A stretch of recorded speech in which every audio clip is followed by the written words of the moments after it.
ನಮ್ಮ ಆರ್ಸಿಬಿ ತಂಡಕ್ಕೆ ಇಂದು ಮೊದಲನೇ ಸೋಲಾಗಿದೆ. ಡೆಲ್ಲಿ ವಿರುದ್ಧ ನಮ್ಮ ಆರ್ಸಿಬಿ ತಂಡ ಸೋಲನ್ನು ಅನುಭವಿಸಿದೆ.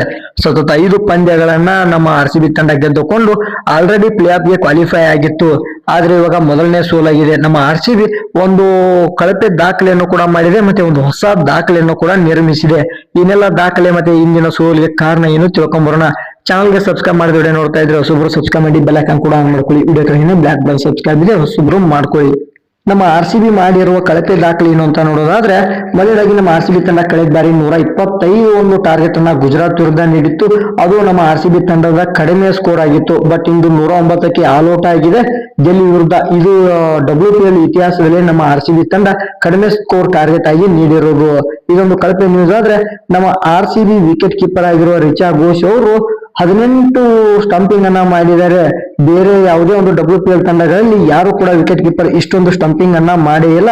ರಿಚಾ ಘೋಷ್ ಅವರು ಒಂದು ದಾಖಲೆಯನ್ನ ನಿರ್ಮಿಸಿದ್ದಾರೆ. ಮತ್ತೆ ಇಂದಿನ ನಮಗೆ ಸೋಲಿಗೆ ಕಾರಣ ಏನು ಅಂತ ನೋಡೋದಾದ್ರೆ, ನಮ್ಮ ಬ್ಯಾಟರ್ಸ್ ಗಳು ತುಂಬಾನೇ ಕೈ ಕೊಟ್ಟರು. ಯಾರು ಕೂಡ ಅಷ್ಟೊಂದು ಚೆನ್ನಾಗಿ ಆಡಲಿಲ್ಲ. ಪ್ರಮುಖವಾಗಿ ಸ್ಮೃತಿ ಮಂದನ್ ಅವರು 34 ಬಾಲಲ್ಲಿ 38 ರನ್ ಗಳನ್ನ ಕಲೆ ಹಾಕ್ತಾರೆ. ಕೊನೆ ಮೂಮೆಂಟ್ ಗೆ ಬಂದು ರಾಧಾ ಯಾದವ್ ಅವರು 18 ರನ್ ಗಳನ್ನ ನೀಡುತ್ತಾರೆ. ಟೋಟಲ್ ಆಗಿ 109 ಒಂದು ಟಾರ್ಗೆಟ್ ಅನ್ನ ನಮ್ಮ ಆರ್ಸಿಬಿ ಒಂದು ಡೆಲ್ಲಿ ತಂಡಕ್ಕೆ ನೀಡುತ್ತೆ. ಬಟ್ ಡೆಲ್ಲಿ ಕೂಡ ಆರಂಭದಲ್ಲಿ ವಿಕೆಟ್ ಅನ್ನ ಕಳೆದುಕೊಳ್ಳುತ್ತೆ. ಸೊಯಾಲಿ ಅವರು ಹಾಕಿದಂತ 2 ಒಂದು ಬಾಲ್ಗಳು ಚೆನ್ನಾಗಿ ವಿಕೆಟ್ ಅನ್ನ ತೆಗೆದುಕೊಟ್ಟು. ಪ್ರಮುಖವಾಗಿ 2ನೇ ಓವರ್ನಲ್ಲಿ ಮತ್ತೆ 4ನೇ ಓವರ್ನಲ್ಲಿ ಸೊಯಾಲಿ ಅವರು ವಿಕೆಟ್ ತೆಗೆದುಕೊಡ್ತಾರೆ. ಬೆಲ್ ಅವರು ಸಖತ್ ಟ್ರೈ ಮಾಡಿದ್ರು, ಇನ್ ಸ್ವಿಂಗ್ ಔಟ್ ಸ್ವಿಂಗ್ ಟ್ರೈ ಮಾಡಿದ್ರು, ಬಟ್ ಅವ್ರಿಗೆ ವಿಕೆಟ್ ಬೀಳಲಿಲ್ಲ. ಬಟ್ ಒಂದು ಕ್ರಿಯೇಟ್ ಮಾಡಿದ್ರು, ಒಂದು ವಿಕೆಟ್ ಬೇಕಾಯಿತು. ಬಟ್ ಸೊಯಾಲಿ ಅವರು ಕ್ಯಾಚ್ ಅನ್ನ ಬಿಟ್ರು. ನಂತರ ಮಿಸ್ಟೇಕ್ ಕೂಡ ಮಾಡಿ ಒಂದು ಬೌಂಡ್ರಿ ಕೂಡ ಬಿಡ್ತಾರೆ. ಸೊಯಾಲಿ ಅವರು ಬೆಲ್ ಅವರು ಹಾಕಿದಂತ ಬಾಲ್ಗೆ ಅವರು ಒಂದು ಮಿಸ್ ಫೀಲ್ಡಿಂಗ್ ಮಾಡಿ ಬೌಂಡ್ರಿ ಕೂಡ ಕೊಡ್ತಾರೆ. ಇನ್ ಕೇಸ್ ನಮ್ಮ ಆರ್ಸಿಬಿ ತಂಡ 150 ಒಂದು ಟಾರ್ಗೆಟ್ ಕೂಡ ಕೊಟ್ಟಿದ್ರು, ಖಂಡಿತವಾಗ್ಲೂ ಗೆಲ್ತಾ ಇತ್ತು.